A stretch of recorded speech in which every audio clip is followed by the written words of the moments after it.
हाय champs, मैं आपका दोस्त ये सुनील आप सबके सामने लेकर आ गया हूं 1.5 day strategy for FM and EFF.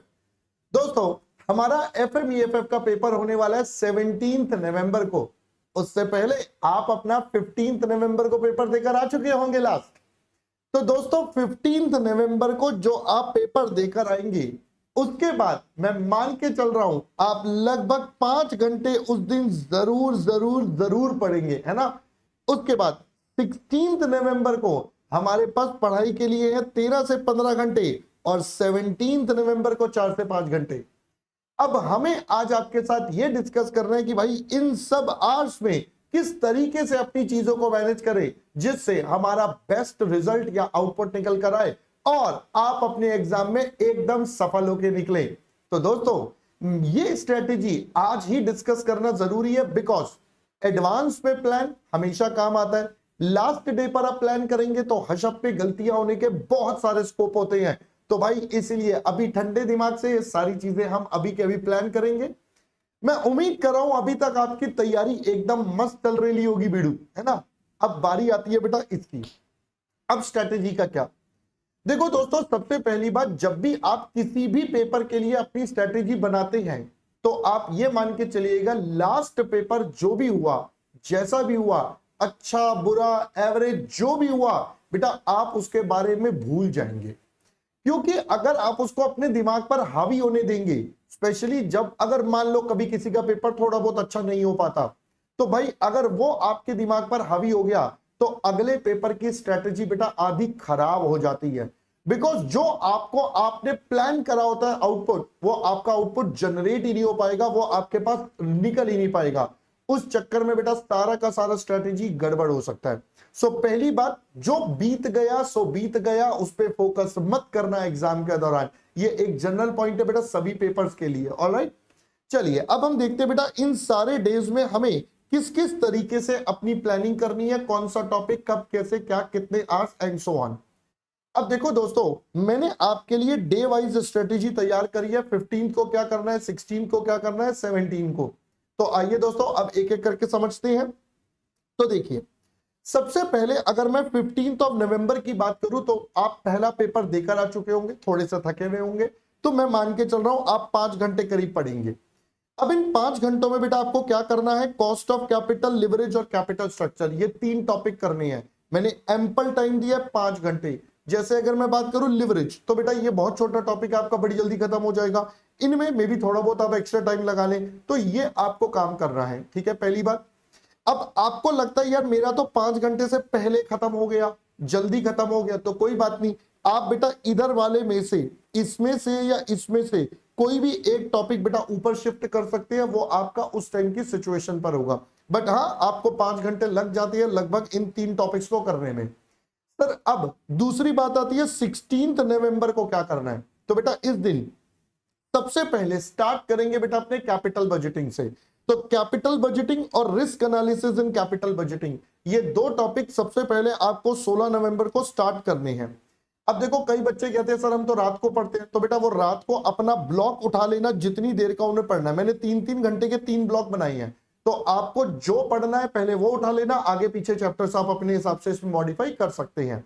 But मैं चाहूंगा सुबह आप बेटा ये वाला पढ़ें, क्योंकि सुबह हम फ्रेश माइंड से होते हैं नॉर्मली। तो भाई मैं ये चाहूंगा आप ये वाला टॉपिक बेटा जनरली अर्ली मॉर्निंग या स्टार्ट वाले टॉपिक पर लें, ताकि फ्रेशली आप इस पे करें, ठीक है। टाइम जरूर देखें बेटा, इतना टाइम अप्रोक्सीमेटली आप यूज करें। फिर अगला ब्लॉक आता है बेटा डिविडेंड, वर्किंग कैपिटल, रिसीवेबल, अगला 3 घंटे का ब्लॉक आ गया। और फिर रेशो, थ्योरी, कैश और इन्वेंट्री बेटा 3 घंटे का। भाई देखो अगर इसमें से मान लो मेरा इन्वेंट्री मिस हो जाता है या कुछ ऊपर नीचे रह भी जाता है तो मेरे को टेंशन नहीं है। क्यों?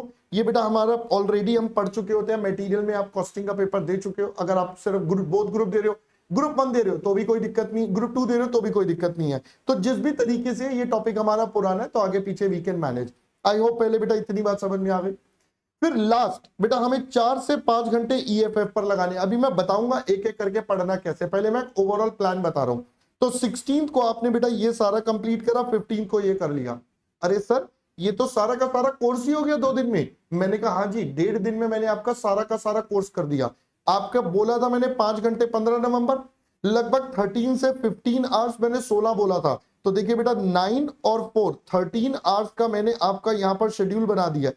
मैंने ऑलरेडी 2 आवर्स का आपके पास प्रोविजन है, अगर कोई ऊपर नीचे होता है, कोई चीज मिसबैलेंस होती है तो आप मैनेज कर सकते हो, ठीक है। अब बात आती है सर इन्हें करना कैसे है। तो बेटा देखिए करने के लिए मैं आपको कुछ टिप्स दे देता हूं। सबसे पहले तो बेटा आपको क्या करना, कॉन्सेप्ट रिवाइज करने होंगे। अब कॉन्सेप्ट रिवीजन बेटा आप दो तरीकों से कर सकते हो। सबसे पहला, आप अपनी जो मैंने क्लास में नोट्स लिखवाए थे या जिससे भी आपने पढ़ा बेटा आप उनके रिवाइज कर लीजिए। दूसरा, अगर आपको क्विकली चाहिए तो उस केस में मैंने आपके लिए बेटा ऑलरेडी मैराथन ले रखी है, 2 पार्ट्स में हमारी एफएम की है, टाइम स्टैंप उसमें लगा हुआ है, तो आपको कहीं ढूंढने भटकने की जरूरत नहीं पड़ेगी। जो टॉपिक आपको चाहिए आप उस पर क्लिक करेंगे, सीधा वहां पर शुरू हो जाएगा। मैराथन के बेटा 2 पार्ट्स है। पहले पार्ट पे हमने कॉन्सेप्ट डिस्कस करा हुआ है हर चैप्टर का, मतलब एक चैप्टर मान लो कॉस्ट ऑफ कैपिटल लिया तो पहले आपका कॉन्सेप्ट डिस्कस है और उसके बाद उसके इंपॉर्टेंट क्वेश्चंस। तो आप चाहो तो दोनों चीजें वहां से कर सकते हो, वरना कॉन्सेप्ट तो वहीं से करनी है। आपको लगता है बेटा आपके पास टाइम कम है तो क्वेश्चंस भी वहीं से कर लीजिए, उसमें ऑलमोस्ट सारी टॉपिक्स हमने कवर कर रखे हैं टेक्निकल वाले। बाकी आपको लगता है नहीं यार इसमें थोड़ा सा कम है, तो हम क्या कर सकते हैं, जो आपके क्लास वर्क वाले क्वेश्चन है आप उनको यहां से कर लीजिए जो हमने क्लास में करवाए हैं, या आपके अगर टीचर्स ने इंपॉर्टेंट मार्क करवाए हैं, जैसे भी हर टीचर का अपना अपना तरीका है बेटा पढ़ाने का। तो हम जितने इंपॉर्टेंट क्वेश्चंस होते हैं वो सब क्लास में ही करते हैं, तो आप क्लास वर्क वाले क्वेश्चंस बेटा यहां पर कर सकते हैं। तो आपका कॉन्सेप्ट रिवीजन प्लस आपके बेटा यहां पर आपके आ जाएंगे क्वेश्चंस।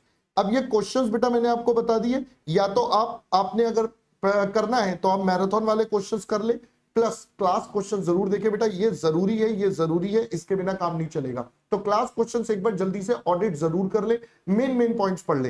हो सके तो बेटा एक एक क्वेश्चन करके भी देख ले, थोड़ा कॉन्फिडेंस और बढ़ जाता है। In case if you have that time, अगर टाइम नहीं है तो कोई बात नहीं, आप ऑडिट कर ले, इंपॉर्टेंट वर्किंग्स को एक बार अपने हाथ से करके देख ले, तो एक दो क्वेश्चन में तो अच्छा कॉन्फिडेंस आपके पास आ जाएगा। आई होप पहले इतनी बात समझ में आ गई। सर ये हो जाएगा, एफएम हो जाएगा, एफएम हो जाएगा। अब बात आती है सर ईएफएफ की, ईएफएफ का क्या करना है। तो बेटा ईएफएफ के लिए मैंने आपको बोला था यूट्यूब पे सर्च करेंगे पॉडकास्ट ईएफएफ पॉडकास्ट, तो आपको मिल जाएगी मेरी ईएफएफ की पॉडकास्ट।